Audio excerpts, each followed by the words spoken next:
Good afternoon, everybody. I hope you can hear me. I'm James Schamus, and I'd like to welcome you to today's event. Before we get started, I'd love to say thank you to everybody at the Society of Fellows and the Heyman Center for the Humanities, Eileen Galuli, Kay John, Lindsay Schramm, and Tess Chalafor Drama. Thanks too to our many co-sponsors, the Center for Mexican Studies, the Institute of Latin American Studies, the Center for the Study of Ethnicity and Race, the Stabile Center for Investigative Journalism at the Journalism School, and the Dart Center for Journalism and Trauma, along with my friends and colleagues at the School of the Arts Film Division. Thanks to all of you for participating and attending today. I'm excited to be joined by two of Somos's prime movers, the great novelist and journalist and now TV maker Fernanda Melchor, who joins us from Berlin, where she's currently in residence as a Dodd Fellow, and Pulitzer Prize-winning Ginger Thompson, Chief of Correspondence at ProPublica and occasional faculty member here at Columbia's Journalism School. We three are honored to have as our interlocutors today two wonderfully and scarily smart and kind Columbia colleagues. Professor of History, Karl Jacoby, co-director of the Center for the Study of Ethnicity and Race, who's written numerous magisterial works on borderlands history, among other topics, and Renzo Aroni, historian of Latin America and currently Mellon postdoctoral research scholar in the Society of Fellows. The plan for the next hour and change is as follows. Renzo and then Karl will share some thoughts and perspectives on issues raised by the series, which will serve as the grounds for an initial discussion I'll moderate with Fernanda and Ginger, which will most likely involve further questions for Renzo and Karl. From there, we'll segue into your questions and comments, managed in part by the invisible hand of Kay John from the Heyman Center, who will be assisting me in teeing up and inviting your participation as the conversation progresses. If the discussion warrants, we'll go a couple minutes past the hour, but I'll give fair warning if that looks to be the case.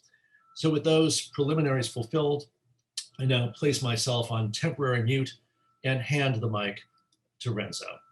So take it away, Renzo.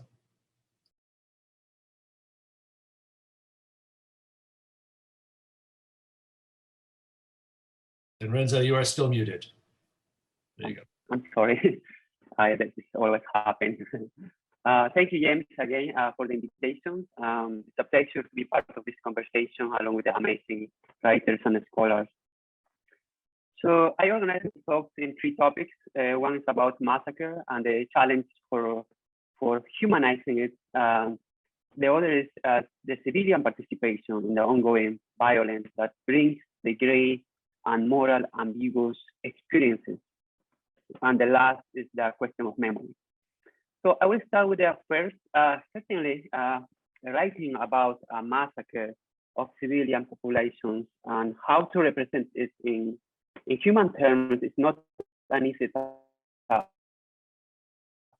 It requires a deep understanding of the internal dynamic of the massacre, which often involves an organized process of collective destruction of civilians and their properties.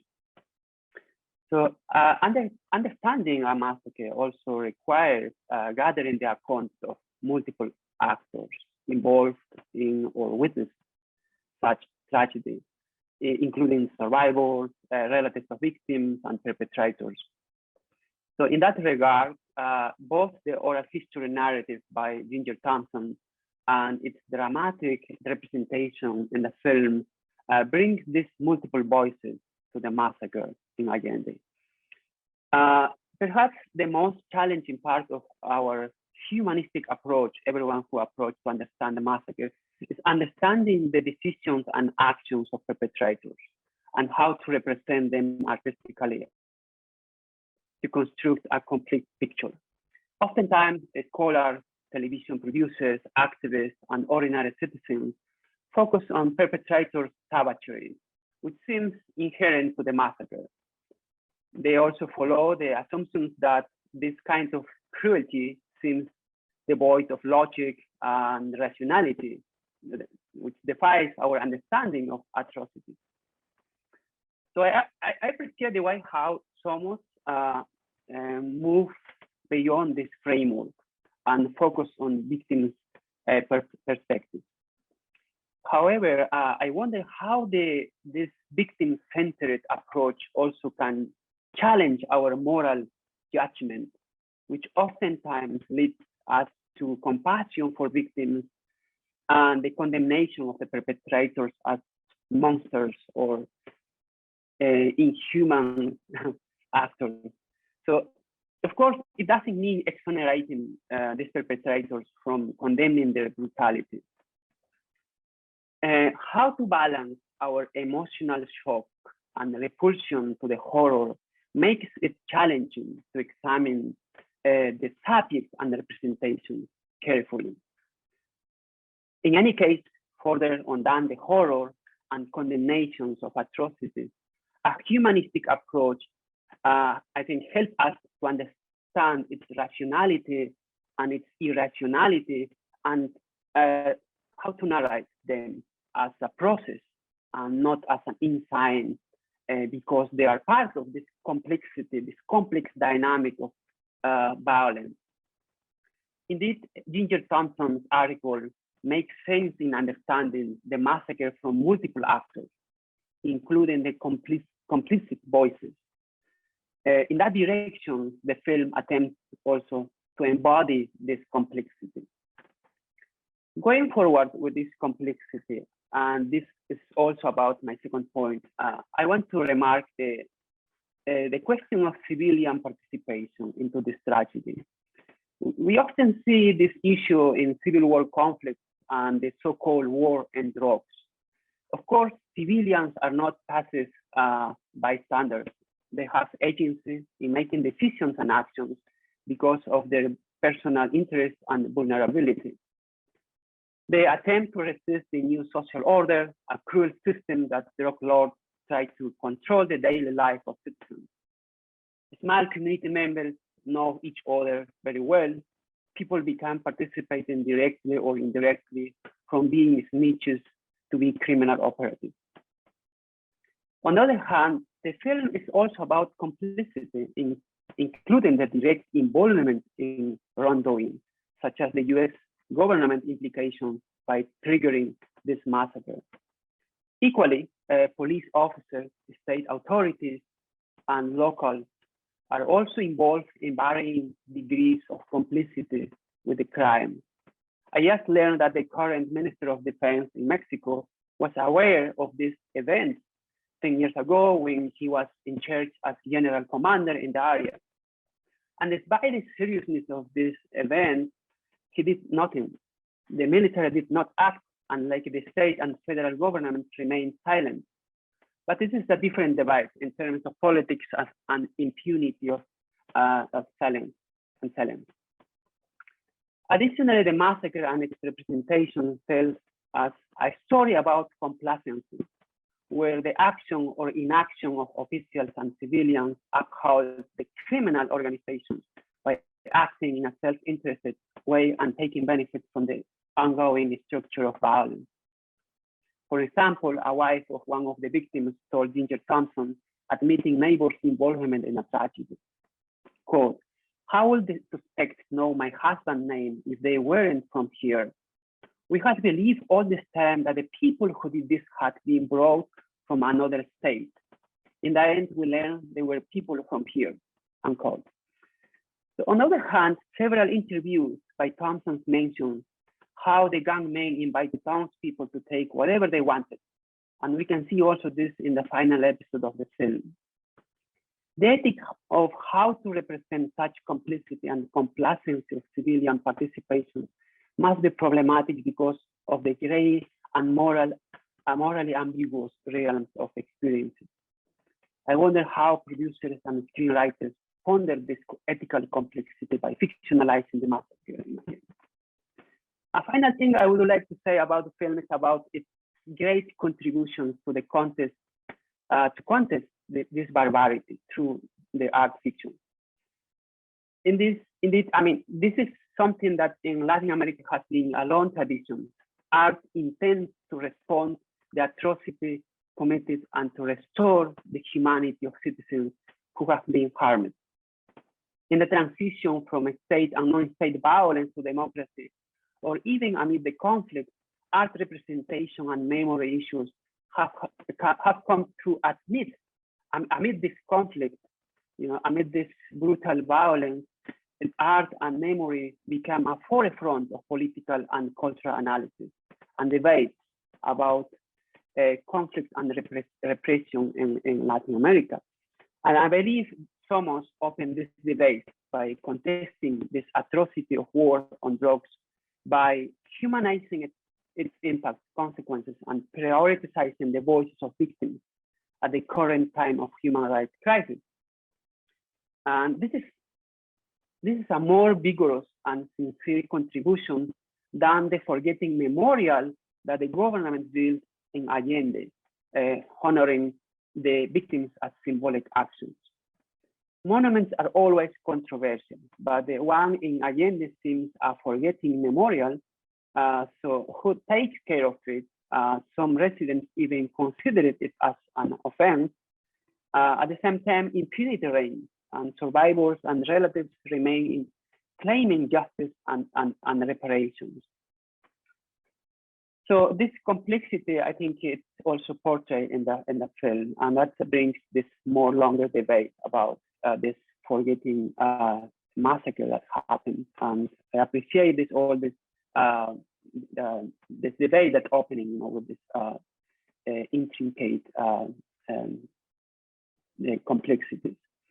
I want to stop here just to give time for more comments later. Thank you. Thank you so much, Renzo. You raised so many interesting questions. In particular, I'm sure Fernando and Ginger and I are going to want to be addressing this issue of how to represent what we're calling complicity. That is to say, accommodation, or how that gets represented, not just represented, but narrated right. And grounded in character. But these issues too of how to, as you say, take a humanist approach, but of course I always point out that the human is also the inhuman, right? Humans do inhumane things. That's a very human thing, and I think that's a good segue to a very a wonderful human, Karl, who's I'm in the midst of reading. I'm just going to do the plug. Sorry, Shadows at Dawn, about a massacre that took place in the borderlands. This one in 1871, in which the perspectives of all the participants were brought, I think, far more fully to life than we were able to do in the series, given the context that we were creating it and the tools that we had at hand. But certainly finding myself in dialogue with Karl's work, even after the fact. So Karl, please take it away. Thanks, that's very generous. And those were really, I thought, profound insights, Renzo, that you started off with. So thank you so much. I thought what I would do would be just start a little bit with my personal story, which then I think explains a little bit why I inhabit this professional persona as a borderlands historian. And then I'm going to finish up with a couple of questions for the panelists.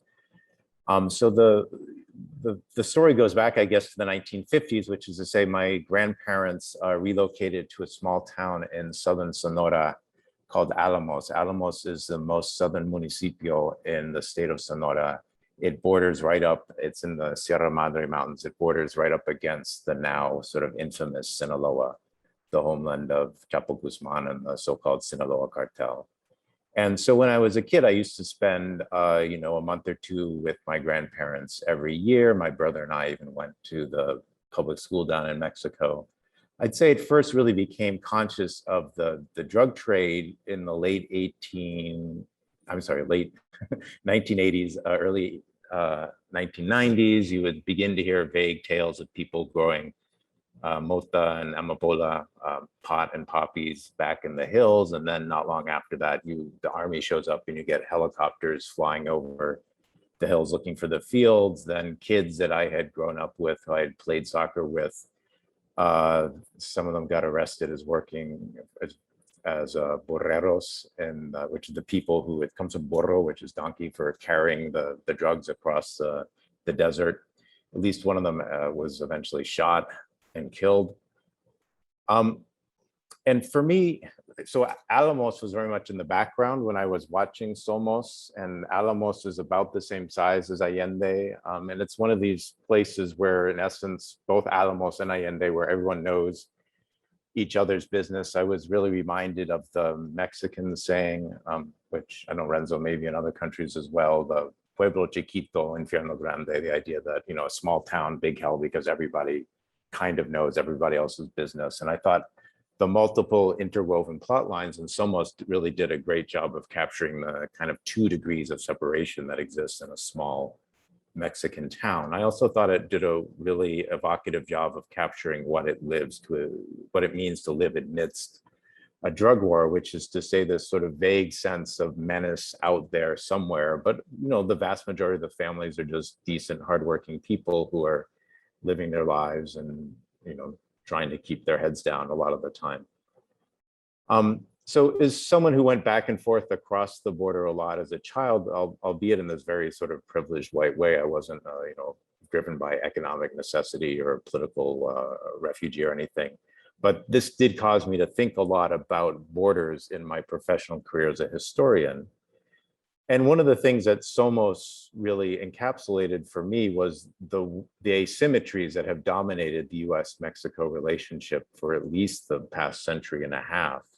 I think we're conscious of these asymmetries now, and again, Somos really, I think, points to a lot of them now, so that a lot of the US policies don't only affect the US, they affect Mexico as well. So the policies like the war on drugs are very loose, I don't know if you can call it gun control or gun laws. All of these have really profound repercussions on Mexico as well. You know, as a historian, I'm aware that there's a much deeper history behind this that actually really touches on this Coahuila region as well. So that Allende and then the border town that's right next to Allende, Piedras Negras, these were actually in the 1840s and 50s. These were key sites where formerly enslaved African Americans in Texas would actually self-emancipate us across the border. They would flee into Piedras Negras and into Allende. Allende is also close to Nacimiento, Coahuila. This is where the Seminoles came and settled in the 1850s, when again they're fleeing from you know, U.S. policies that are trying to Indian removal and forcing them onto a reservation. Eagle Pass, I'm sorry, not Eagle Pass, Piedras Negras is actually burned to the ground in the 1850s because Texas Rangers go in there in pursuit of fugitive slaves. They're countered by the Mexican army, and sort of to make their escape, they have to burn down the town as a sort of barrier to get away. And then in 1865, Confederate forces, they actually cross the border at Piedras Negras, and they actually go there. You know, the Confederacy is lost in the US, but they go there and they go to join Maximilian and his forces. So all of these are ways in which US, you know, history really bleeds in to Mexican history here. So I have a bunch of questions, and I'm just going to try to point to, I think, 3 as well. One of them which does overlap a bit with Renzo's. I didn't know exactly what he was going to say. But the first of them, you know, I was a bit jealous as a historian. I have to work in a very rigid genre, but I was curious sort of what genre people saw this fitting into. I was really struck by one of the lines that's printed at the opening, which is "Esta es la historia no contada de Allende." And now if you're translating that into English, it would be, this is the untold. And historia can be history, but it can also be story, right? And there's a really interesting ambiguity there that is less possible in English. And I was just curious, sort of Ginger, as a, you know, prize-winning journalist who did all this careful research, what was it like to see your research narrativized in this particular way? And then Fernanda on the other side, I know you wear multiple hats, but I think of you mainly as a novelist. And, you know, what were the challenges of trying to, you know, take this raw data, as it were, and trying to think about how do we turn this into stories? You know, I'm curious about what kind of stories or characters maybe had to be left aside, even though they might have been intriguing to try to include. So that's one question. The second question I had, which is very closely related to what Renzo was saying, which was just about the issue of violence and how to represent the violence. And the thing that really struck me in watching the movie is that it was really powerful and painful and disturbing to watch. And I had to stop it multiple times because I just couldn't stand the tension. But on some measures, I wondered, it's maybe not violent enough. I mean, which is to say that my understanding is like something like 300 people are killed there. A lot of them are tortured. Before they're killed, they're dismembered. And in some ways, the violence is, you know, don't know, it's not as, perhaps not as centralized as it could be. And I'm thinking, for instance, of one, trying not to include a lot of spoilers, but there's one scene where Paquito goes into the prison in Piedras Negras, and you see him beaten, but it's through a blurry window, right? And for me, that was a little bit of a metaphor about the movie, which is to say you get the sense of the violence, but you're also a little bit distanced from it. And I'm sure there's issues here of, not being sucked into a pornography of violence, but also thinking about how do we bear witness to this violence, and also not sort of falling into certain stereotypes of just Mexico as this incredibly violent, lawless place, right? Which I think is, again, what you're not trying to do. And then the last question I had for you actually comes from having read, a few of the Mexican reviews, which are almost uniformly just absolute raves.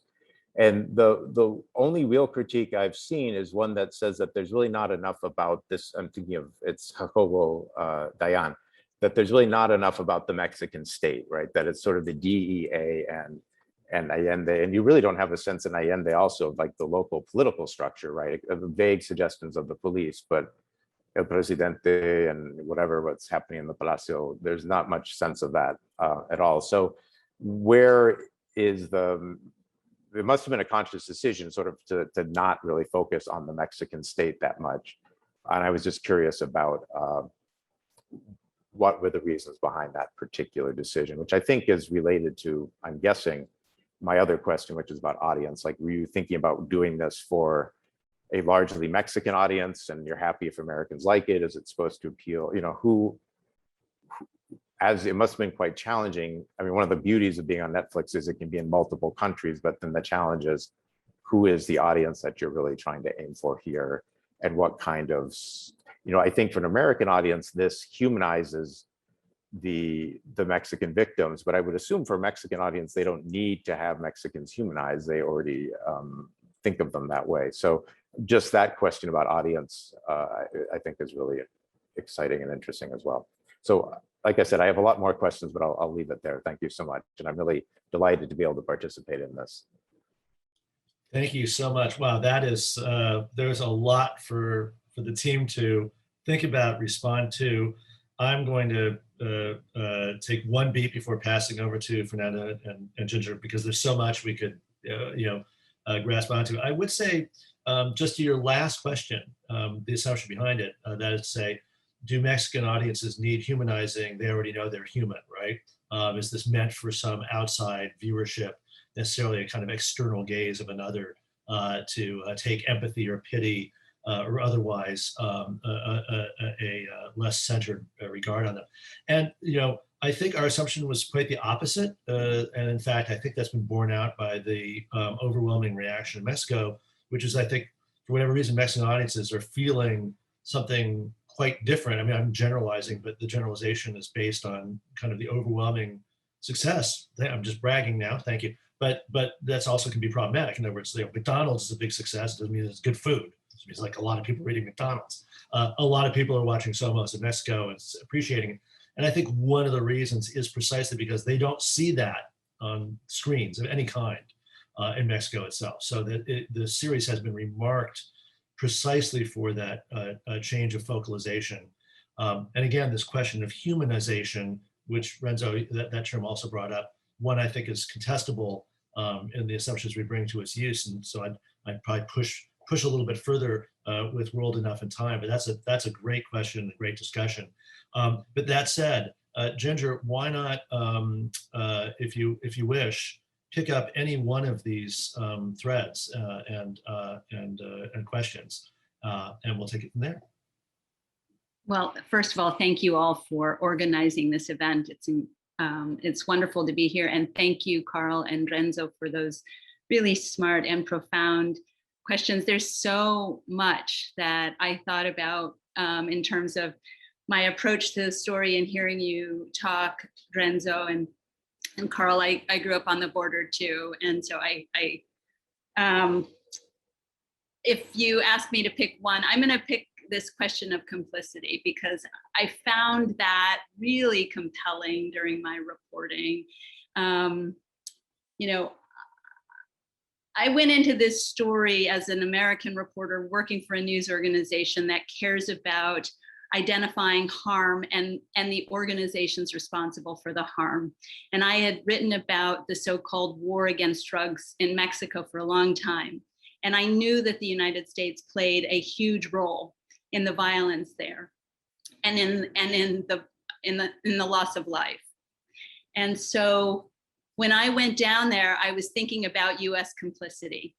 And I went to Allende because I wanted to show what the toll was. I wanted Americans to understand what the toll of US policies were, what that toll was. And so I went down there thinking a lot about that. And honestly, I was thinking about Allende as the victim of the harm, right?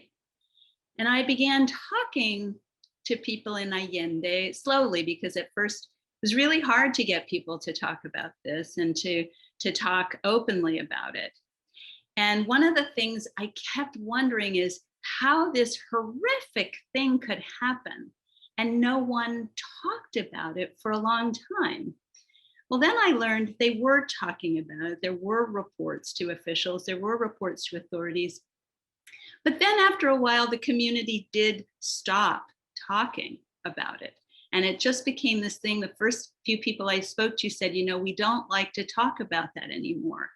And when you began to dig beneath the surface of that silence, you started to hear feelings of a town that felt complicit, of a town that knew for a long time that there were drug traffickers living in their midst, that there were drug traffickers who they were, teaching their kids at school. They were tending to their dogs, the veterinarian who tended to their horses and their dogs, who was doing business with them, selling them cars, selling them supplies, working their fields, driving their cars, knowing that they're there, good, hardworking people trying to keep their heads down, as you said, Karl, but aware that this was happening, aware that they were sort of sleeping with this monster.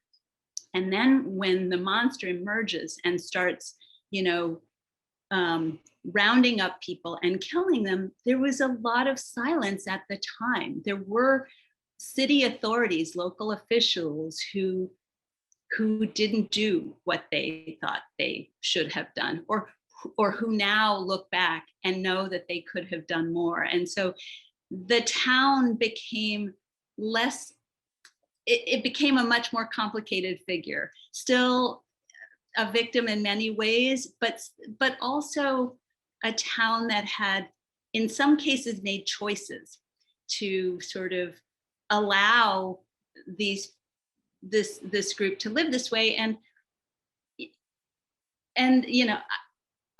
I think a lot about this because there wasn't much that they could do. They didn't have institutions that could protect them. So I think they thought that their relationships with these people could protect them. And in the end, the relationships they had with those people didn't protect them. And so I can go on, but I should probably shut up and let others talk about this. No, thank you so much, Ginger. And that's a perfect segue to Fernanda. Obviously, in your own work, hurricane season, the whole question of the social order as itself, a kind of complicity itself. I mean, that's what generates these kinds of complicities, but also generates identities and narratives and relationships. But so yeah, it's the question of complicity for both Renzo and Karl makes us shows that there's a lot of complicity going on. But Fernanda, please take it away. Sure, James. Well, thanks everybody. I'm super excited to be here. I've been taking notes and now I have a whole page filled and I don't know where to start, but I will just say that for now that I will talk about the challenges of taking this raw data, as Karl said, and turning into a fictional account.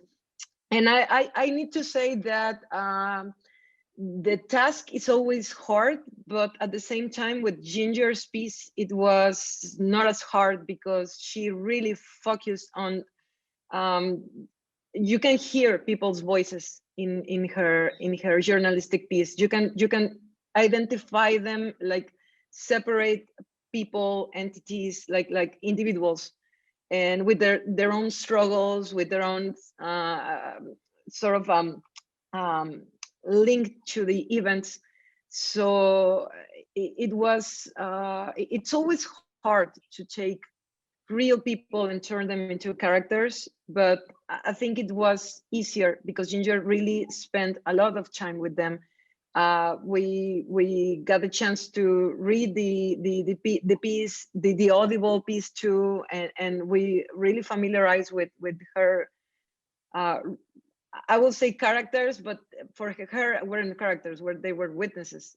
But for us, they had to turn into characters, and it was not only a matter of protection, like to protect the witnesses, to protect Ginger's work, to protect people who actually still live in Allende and who could be identified. But I think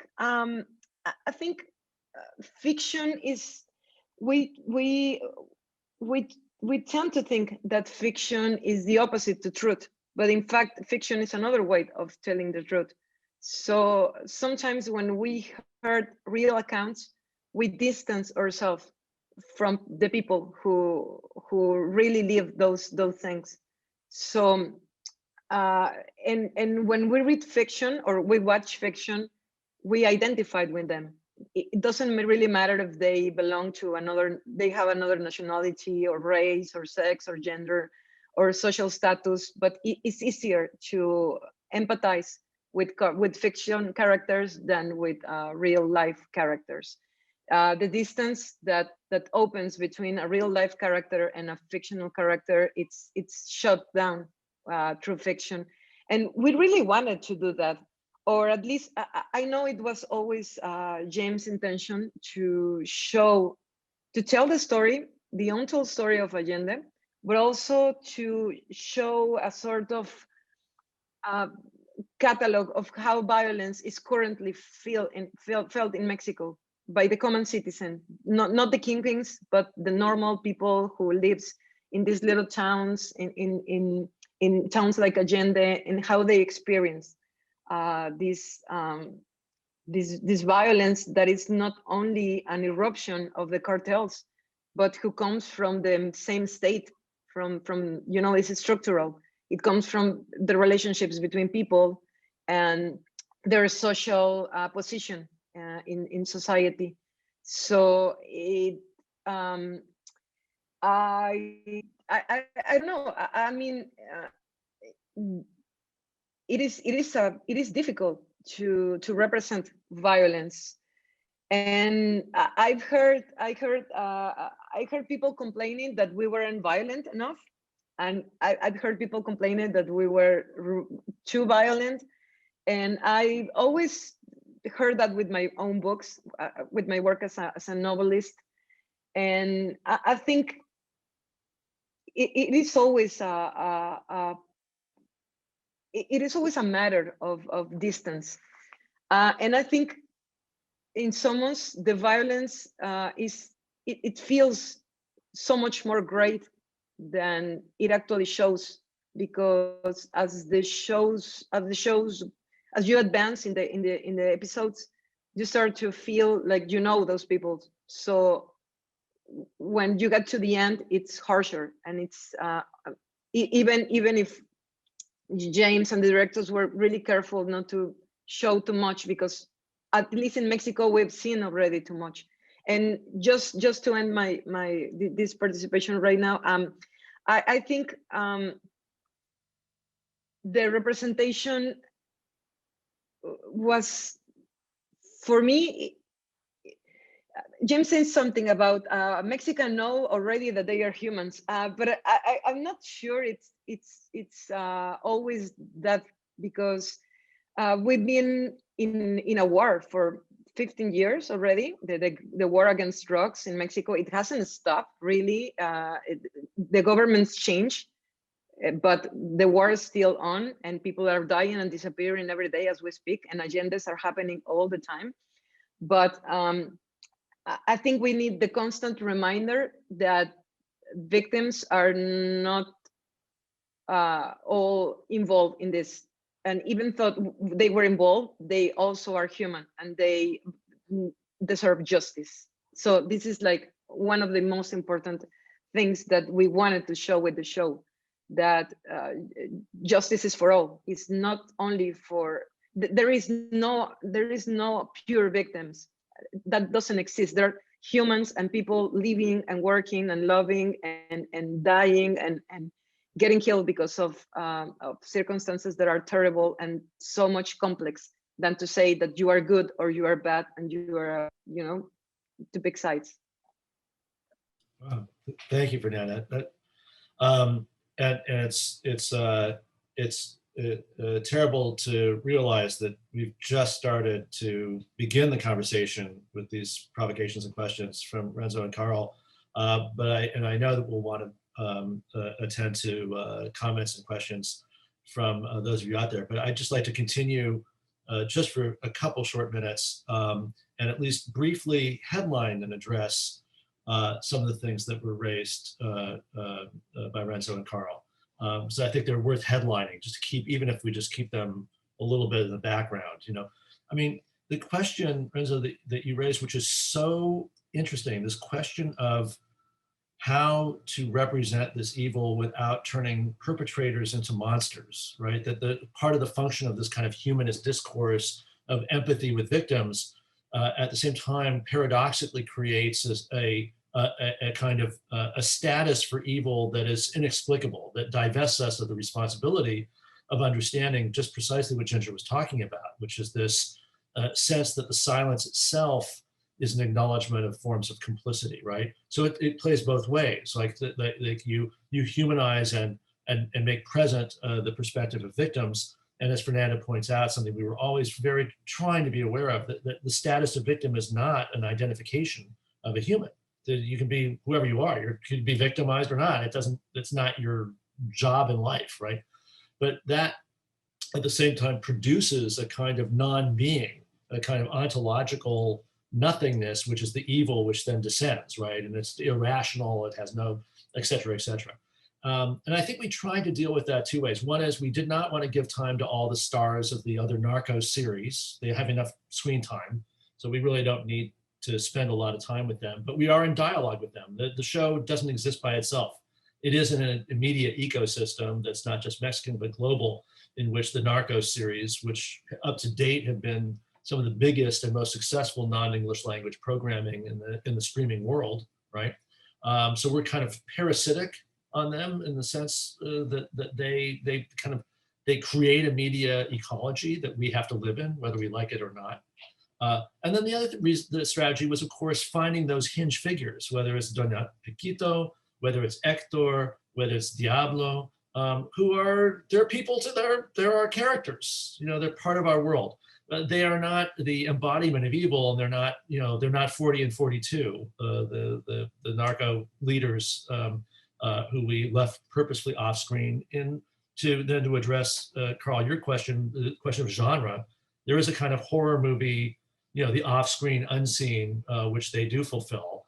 And that is to say that, you know, real people are characters too, in a sense, like our reality, we make up our own real by being characters in this sense. And so one of the things we did was have all the different pods of our characters that interacted, often being in their own genres, right? There's the teen romance genre, there's the kind of hapless, middle-level Scorsese management bad guy genre. There's all those, you know, there's the telenovela, you know, household drama, we're having kids, etc.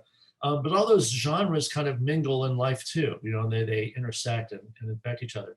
But it really comes down to this question of historia, right? Historia, story. It's weird intranslatability and untranslatability, which comes from our own in English, for example, the language we're using here, inheritance from Romance languages, but also our need to kind of in this Anglo-Saxony way, keep a distinction between history and story, which precisely, Karl, I think Renzo, both of your work, and Ginger's too, in a sense, gives voice to, when you multiply perspectives, makes those distinctions rather more vague than otherwise, but also productive. And we know this from great theorists like Jacques Rancière, finding these connections discursively across borders.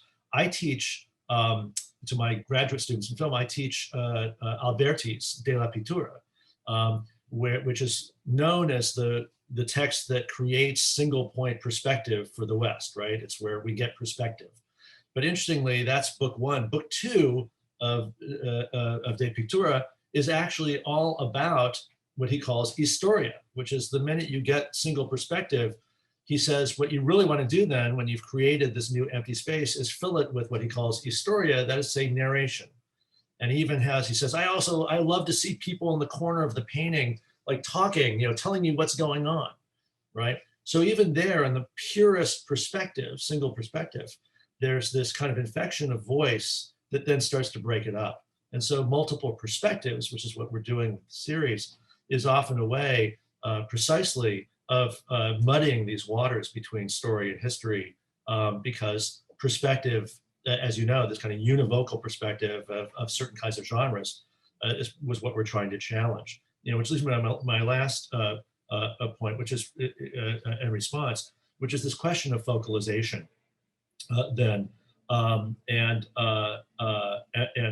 its relationship to this issue of violence. When somebody's attacking you, killing you, torturing you, you tend not to be that interested in the fact that their mom was really mean to them when they were a kid, and they didn't have a lot of opportunities, so they ended up joining some group of bad guys and whatever. You're just like, no, you're killing. So if our point of view is victims, quote unquote, there isn't, going back to Renzo's thing, there's not a lot of ways you can depict the quote humanity of those who are executing you or doing other bad things to you, right? So perspective actually weirdly closes off certain forms of empathy and radical empathy, right? When you make those decisions to focalize. But in a way, to Karl, your great challenge, was there enough violence? I think we always took it as our biggest challenge, was to say, well, the violence we're really interested in portraying in Somos is the structural. That is to say, the stuff it's the violence of what appears to be peace, what appears to be the norm, what appears to be the day-to-day. How to make that visible and narrate that is still, I think, the great challenge. I don't know how successful we were at that, but it was certainly our goal to say, well, maybe it doesn't look like in some ways there's enough violence. We certainly made those decisions. But that's because it's all violent, like everything is structured. The whole experience is structured by that. And that's why I loved when you mentioned the blurry window of Paquito's beating at the prison, which is of course an image that I think you're absolutely right to say stands in for our relationship to the representation of violence. But also, oddly enough, it was something we had to rewrite when we went into hiatus because of COVID. And when we came back, we couldn't shoot the original scene as written, which was 100 prisoners doing the line for Paquito as he's entering in, because COVID restrictions didn't allow us to shoot it. So instead you got this very sanitized version, literally and figuratively, of the violence in the show. So there's just some few thoughts in response, but there's so many more we could talk about. If there are questions, folks, please feel free to put them in the Q&A. For now, but are there, Renzo and Karl, do you have, before we get to the questions, any thoughts to expand on in light of our responses to your interventions? Renzo, do you have anything? No, but I want to pass to Eileen. She has a very nice, important question. I think some characters also humanize this atrocity in a more humanistic way. So I think, and the question by Eileen seems much synchronizing with this topic also. So the question that Renzo is responding to is something that Eileen Galuli, who's part of SOF Heyman, has communicated to us internally, but maybe it's time to ask Eileen to turn on her camera and ask us what's on her mind. So as some of you already know, I was really super fascinated by the use of the non-professional actors, right? It's not the first time, obviously, it's been done, but reading the production notes, I was astonished that there were more non-professional actors than professional actors. So I guess I'm really wondering about what the community that was formed between the community that was formed, more than half of which were non-professional, right? You know, how you all managed to negotiate the potential minefield of triggering scenes, which no matter where it was shot, and then I realized you shot it in Durango, yeah, rather than at the border. But which, even for those of us who just know the stories of the border, you know, 3 removed, could, I suppose, be triggering as well. So that part of it. But I'm also wondering what some of the non-professional actors, you know, if they become professional actors, right? I mean, like Nancy and Paquito particularly were sort of great to watch. And then just sort of related to that is that what it also reminded me of was things like theater of war, or even teaching Shakespeare in prisons where prisoners work out scenes in Shakespeare, how the experience of working through some of these, you know, traumatic or potentially triggering experiences had a kind of, you know, it's a Greek tragedy, had a kind of cathartic or therapeutic effect. I can, Fernanda, why don't you go ahead? No. I participated more in the writing part than in the production, actually. But for me as a writer, it was such a beautiful surprise to see these fresh faces and all these actors that help to give life to the characters, because you can write an accent, or you can try to translate something said in American English to Spanish, because we worked originally in English. We wrote the scripts in English, and then it was my job to translate it and give it sense in Spanish, in Mexican Spanish, and to recreate a sort of north of Mexico Spanish that is, if you've been to Mexico, you know that people in Coahuila don't really speak like people in Yucatan or in Chiapas or in Veracruz or in Mexico City. So it was a huge challenge, but it wouldn't have been possible without the actors and the non-professional ones and the professionals one that they really give away. For example, Hector in the series really took those dialogues that Will wrote and that I translated, and really gave it a Mexican style that everybody, I think, it's talking about it. And I don't know how they found, maybe James will tell us how they found Paquito, who was, you know, like the heart of the series. And I, as a writer, I can no longer see his face when I think of the character. You know, before it was just like a shadow, and now it has Jesus' face, and it's amazing the way. But that's the way it works with audiovisual productions. And as an author who was always used to work with myself and only,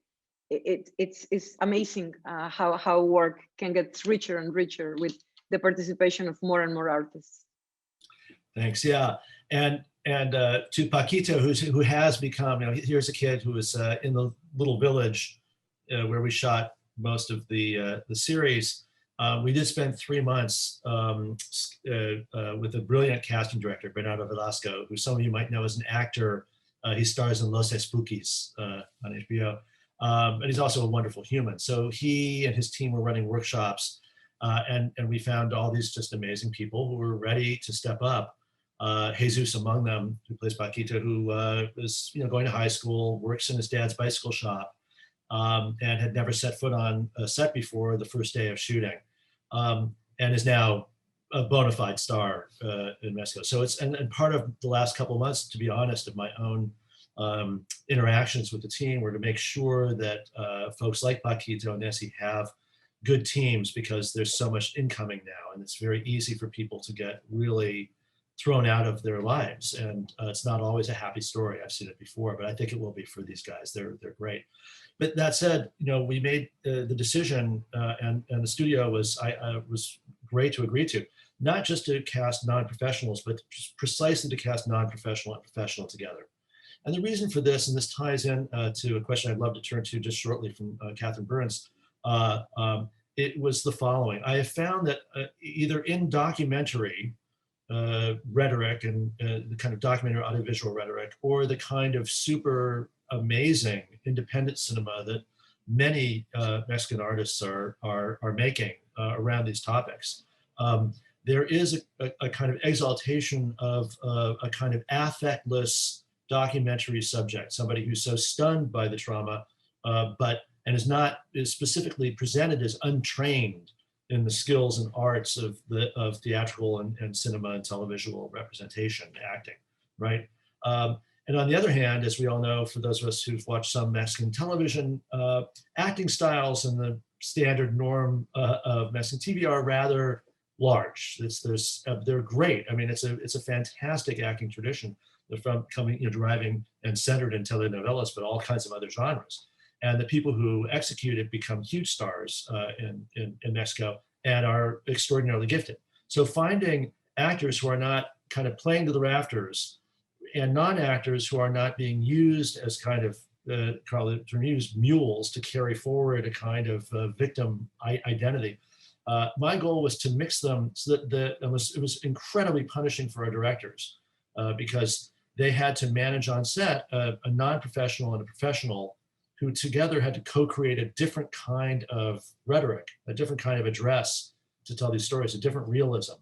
And so we had, and I'm very pleased. I mean, I knew we were going to get a lot of, online viewers are like, what's with the acting, because it's a little odd, it's different, but we've also found, and it's been one of the great joys, I think, Fernanda, you and I share, is watching our actors, even the professional ones, getting this kind of new regard.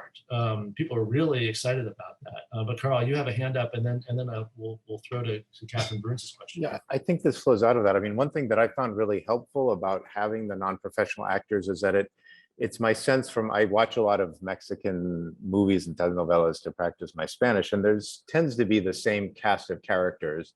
And then you begin to associate them with other roles or their larger than life personas. So if you would cast Kate del Castillo as one of the people, then you would begin to be thinking about all the other things. And this was really helpful because you're not thinking about, oh, this is so-and-so who's that famous star who is also in this other telenovela.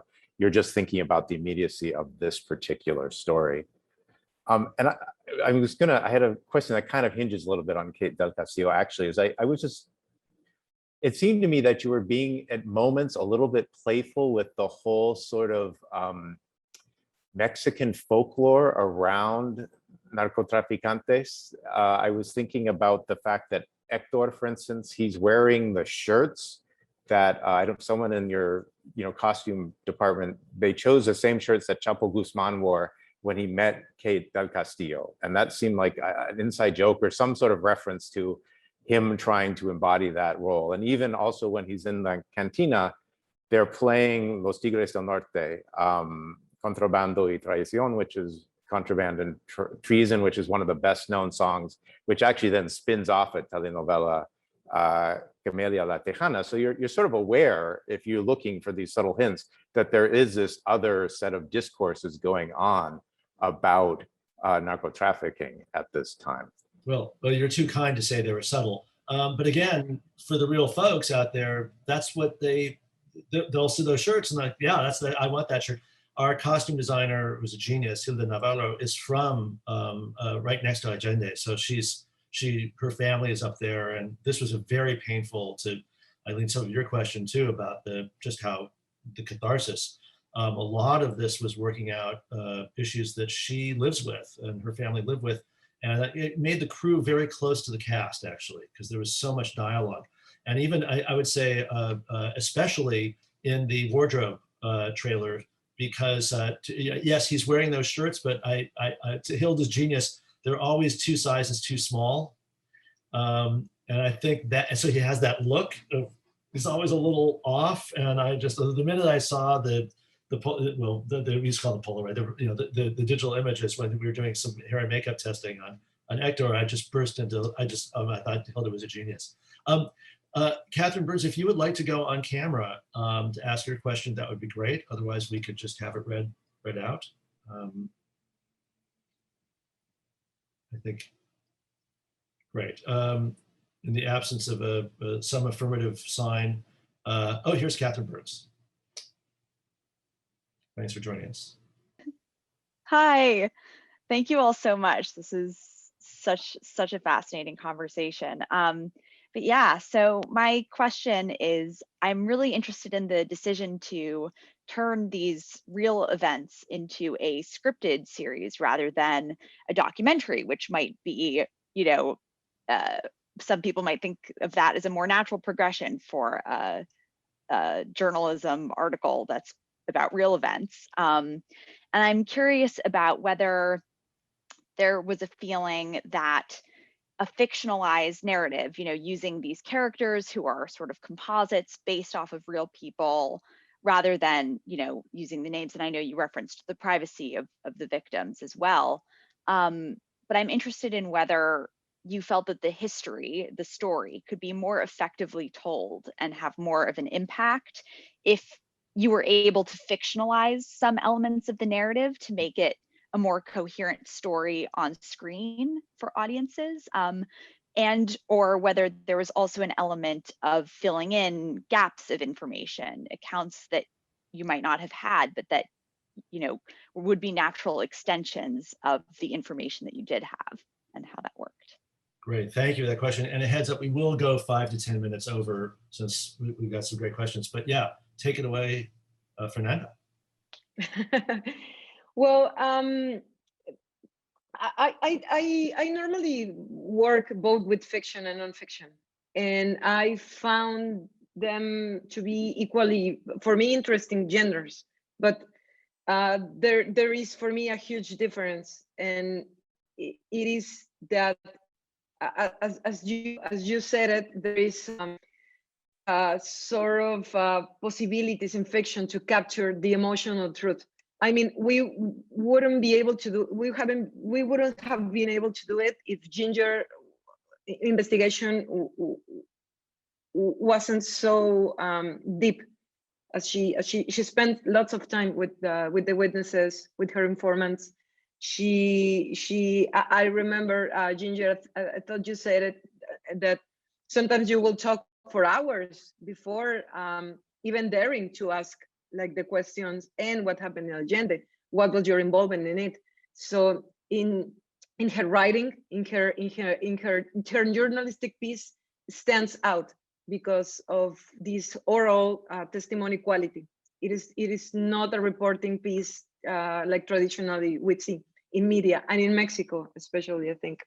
And in Mexico, we got some reports, some chronicles, we call it in Mexico, when you mixed the like rough data with these literary tools, you call it a crónica, and we had a few and spare, and mostly after Ginger wrote about Allende.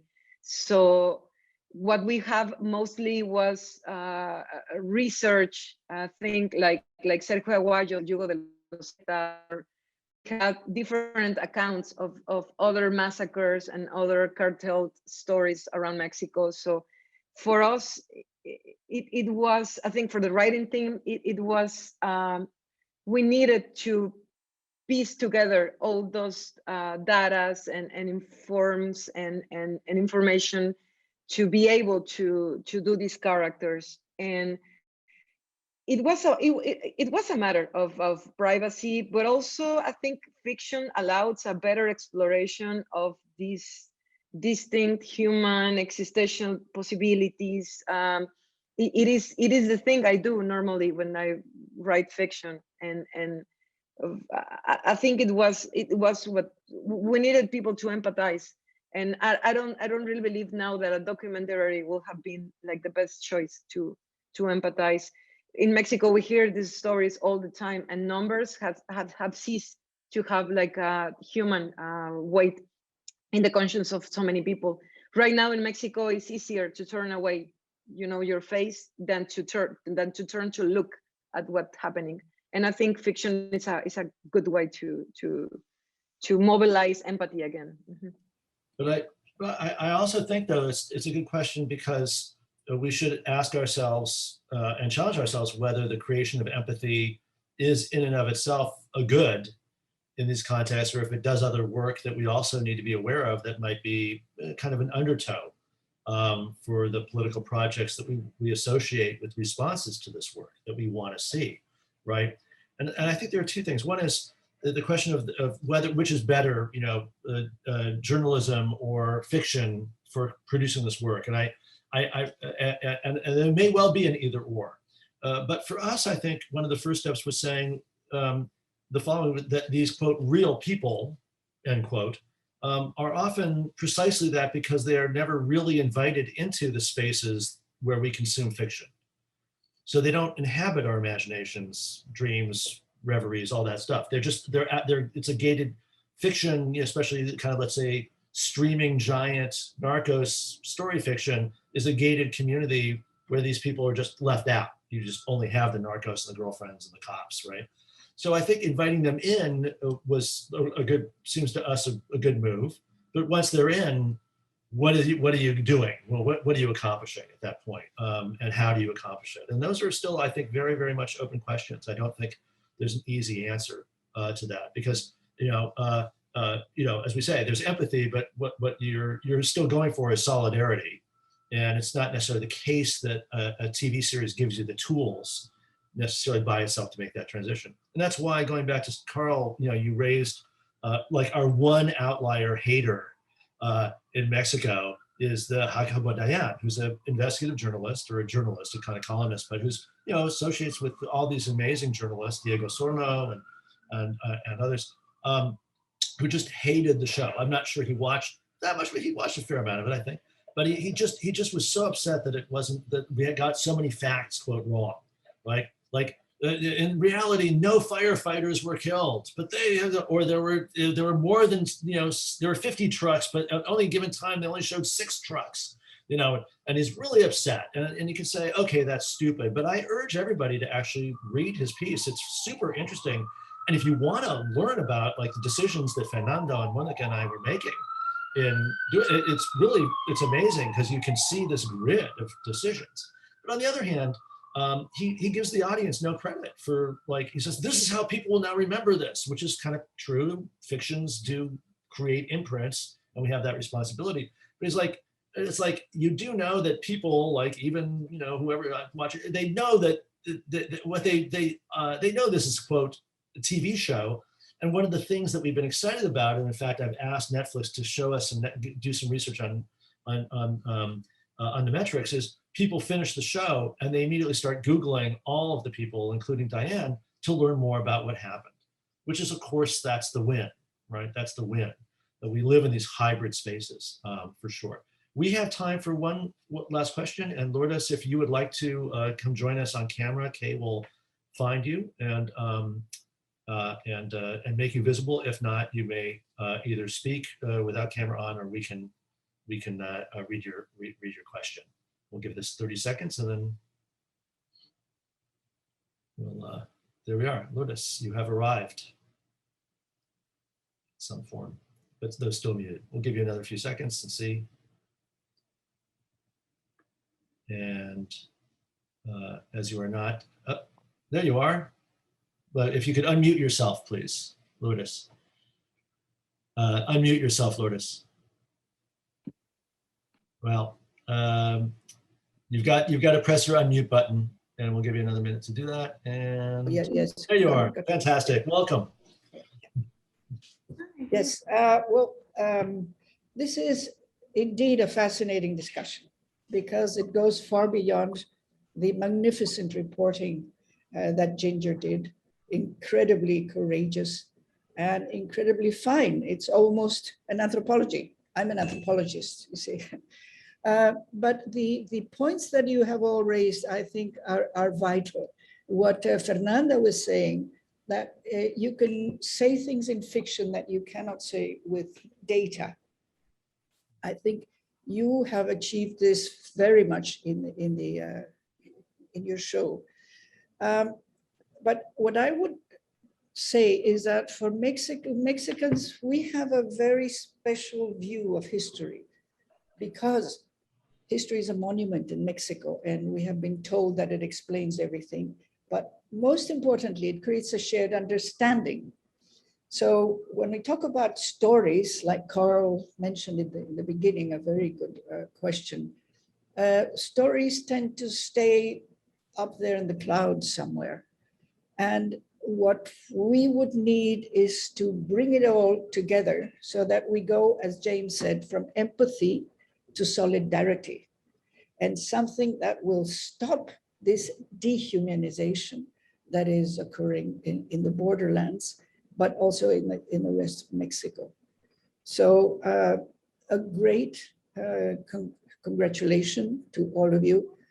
I know there will be people who are in Mexico who will be against the show because it's too explicit, and it shows that there is a social basis, and behind a whole structure, as Fernanda mentioned, it's structural, that is still being mysterious, well, not so mysterious, we all know what's behind it, but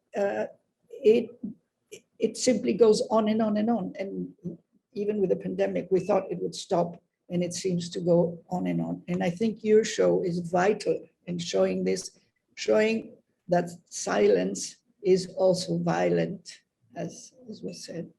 I can't say anymore.